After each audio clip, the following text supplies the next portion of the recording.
this thing. Who the hell are you? I'm Brittany Sturgis from Child Protective Services. Shameless is a heartfelt, trashy, messy, primetime soap opera on Showtime. The show is about a lot of things: poverty, family, sacrifice, and the American dream. But, intentionally or not, Shameless is mostly about the importance of self-identity, and the arc of this show overall shows how important it is for characters to hold concrete identities. Of course, the changes the characters go through on Shameless had to happen and could be a byproduct of the show's longevity. Still, I noticed a distinct shift in how Shameless is presented depending on where the characters are in their respective journeys. As the main character, Fiona's shifting definition of herself is the most interesting to watch and has the greatest impact on the show. Still, other main characters sort of follow her arc. Even some side characters go through similar changes. The first season of Shameless does what any first season should do. It sets up who the characters are and how they see themselves in pretty short order. Fiona identifies as her family's caregiver. Blow. Lip as a casual genius. Ian as an army hopeful. Frank as a self-serving alcoholic. But all of us, to a man, knows the most important thing in this life. We know how to fucking party! Debbie as a sweet kid who saw the good in everyone. Carl as a sociopath obsessed with destruction. The first 3 seasons of Shameless were all strong and all kept these character identities. Most of Fiona's stories were about her protecting her family from external dangers. We are literally digging up a body. Each other. I would like to report a negligence situation. 2119 North Wallace. Gallagher. Or from themselves. It's your senior year. You're graduating. No. Get up and get to school. For the 3 oldest kids, the first 3 seasons were also about establishing their secondary identities through their relationships. Their toxic, messy, exciting relationships. You're not trying to look at my dick, are you? No, I'm not. I'm not even thinking about your dick in my dad's mouth. Fiona, Lip, and Ian all came to define themselves not just by their role in the family and the world at large, but by their relationships as well. All of this identity establishment was wrecked in the 4th season, where every character and the show itself went through an identity crisis. In season 4, Fiona entered a new relationship after Jimmy's death, Lip started college, Ian disappeared, wrecked his army chances, and started working in a nightclub, Frank had to quit drinking and ask for help in search of a new liver, Debbie became cynical. It's not like anyone gives a damn if any of us live or die. And Carl actually helped his father. Sudden shifts like these often lead to identity crises, and that's what happened to each character throughout Season 4. After 3 years of success without trying in high school, and of trying to forge some kind of relationship with Karen, Lip leaves all that behind for college, only to hit an academic and sexual wall.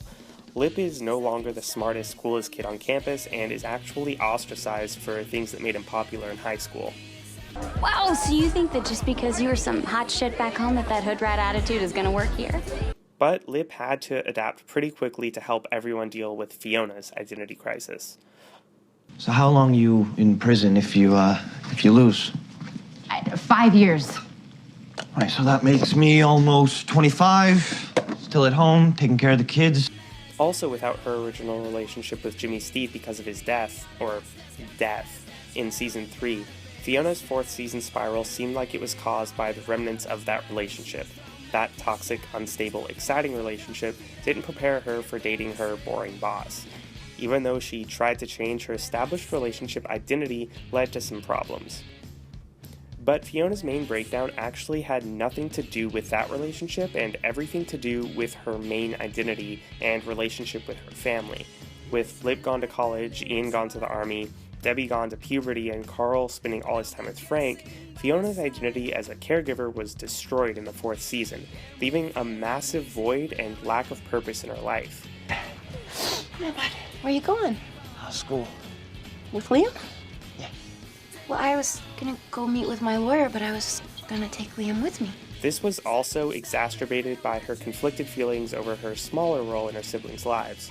On the one hand, she clearly wanted to be free from the burden of raising a family, but on the other, she still needed to have her role as a caregiver to give her life purpose. Without that, she was driven to seek adrenaline and other chemicals to fill the void. We're all addicts, Fiona. Just trying to fill a void. Some of us are just better at hiding it. The fourth season of Shameless saw the show itself go through an identity crisis, which made sense because every main character on the show went through one as well. While the first 3 seasons skewed more heavily towards comedy, this season was much darker and, in my opinion, better than the 3 before. Characters in crisis are always more interesting, and identity crises usually lead to more intense emotional journeys as characters have to completely rebuild themselves.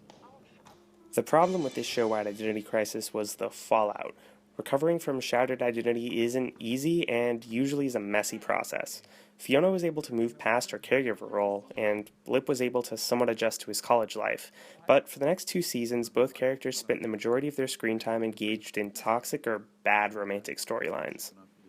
These seasons stalled out because after their identities were shattered, Lip and Fiona didn't land on any new, concrete ground. Both characters, really all of the Gallaghers outside of Ian and Frank, spent these 2 seasons treading water. We repeatedly watched them throw themselves into bad relationships and dead-end stories because none of the characters had direction and none of them knew what they wanted. Fiona spent this time wanting love and freedom, but those aren't concrete desires, and they led to bad decisions for the character that weren't interesting to the viewers. Season 7 was a bit of a return to form for Shameless, largely because Fiona had her breakthrough and Lip was finally able to actually commence the identity crisis he started in Season 4. For her part, Fiona learned to define herself by her own actions, not by her relationships to other people. Her entire life, Fiona's identity was based on her role as a caregiver or on her romantic relationships. In Season 7, Fiona took a step away from that. Most of us are grown-ups now, or at least pretending to be. So, I ran the numbers, and I came up with a system that I think is fair. What's this? That's your share. That's what you have to pay every month towards the bills if you want to stay here. And learned to define herself on her own terms. This self-actualization helped her establish real, concrete goals. And we got to watch her work towards those goals.